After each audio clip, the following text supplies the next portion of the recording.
What is up, AP people? We have U.S. foreign policy, Latin American edition for you. We have James Monroe, we have Teddy Roosevelt, Franklin Roosevelt, William Howard Taft, JFK, Bay of Pigs. It is going to be a good one today. Let's get going. All right, we're going to start in 1823 with the Monroe Doctrine. So, what is it? It is written in 1823 under President James Monroe's administration. This time period is known as the Era of Good Feelings, and James Monroe was the fifth president of the United States. It is authored by John Quincy Adams, who was the Secretary of State. So he was actually the one who wrote the Monroe Doctrine. What was the message of the Monroe Doctrine? Well, a couple things. One, Europe and America were different politically. Europe is comprised of mostly monarchs, America is not. The most important part of the message is that Europe must stay out of Latin American affairs. So you have all these monarchs here from Europe, and here is the U.S. and Uncle Sam saying, no trespass America for Americans, signed by Uncle Sam. So stay over in Europe.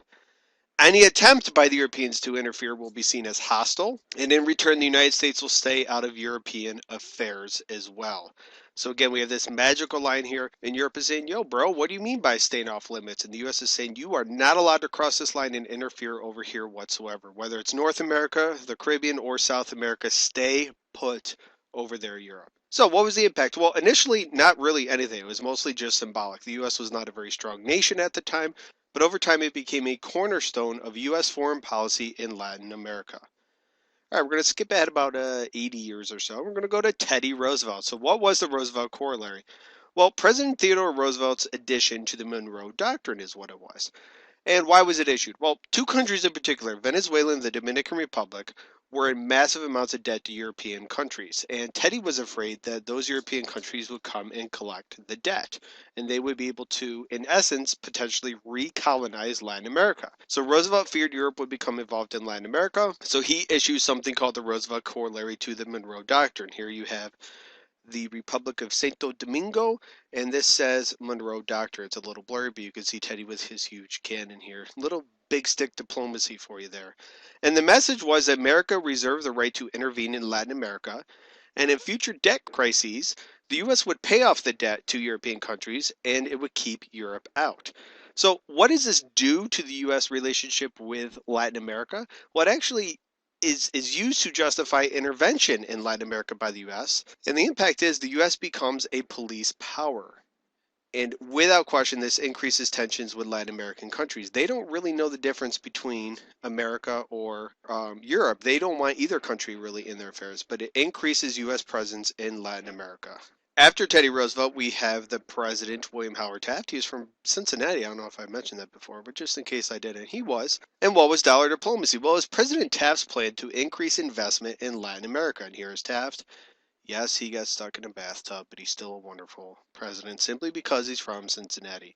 Goes on to be a Supreme Court Chief Justice as well. Only president to ever do that. Why was it issued? Well, U.S. businesses wanted to increase their markets or their ability to make money by investing in other countries. So it's important to know with dollar diplomacy, it is not the U.S. government investing, it was American businesses investing.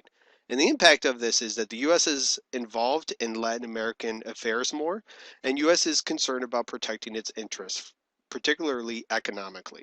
Go to FDR, president from 1933 till 1945. He issued something called the Good Neighbor Policy, and this was FDR's plan to limit U.S. intervention in Latin America. And like a good neighbor, FDR is there.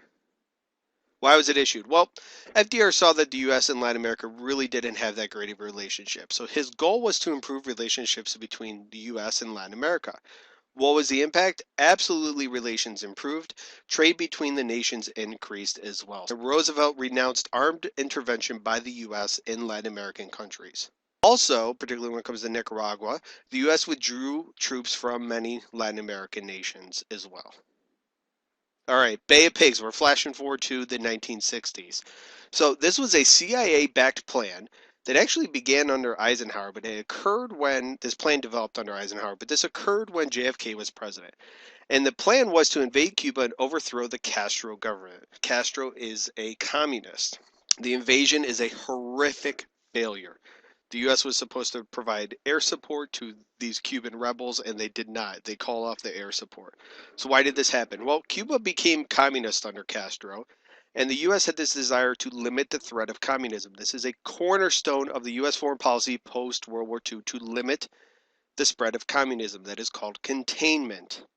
And the impact of this is that it was a disaster for the U.S. It damaged the credibility in Latin America and in the world for that matter. And Castro and the Soviet Union become more close. And this helps lead to something called the Cuban Missile Crisis. Oh my God, what do you know? Here's the Cuban Missile Crisis.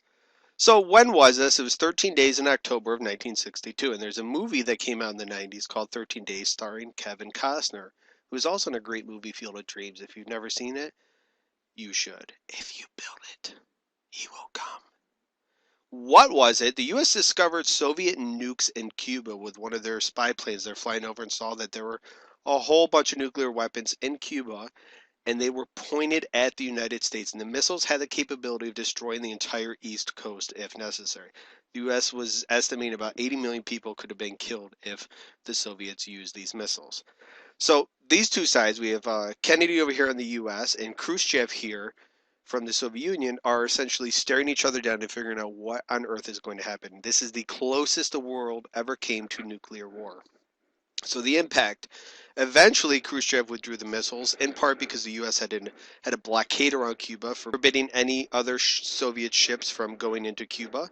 The U.S. agrees quietly to withdraw missiles from Turkey, and the U.S. promised not to invade Cuba. Again, very, very important to know this is the closest the two sides ever came to war, and this is an example of brinkmanship or going to the edge of war. All right, that's it for Foreign Policy Latin American Style. Please subscribe to my channel if you have not already. Help spread the word. Check out APUSHreview.com. Post this on Twitter. Post this on Facebook. Tell everybody you know. I hope you enjoyed the video. Thanks for watching. Have a good day, guys.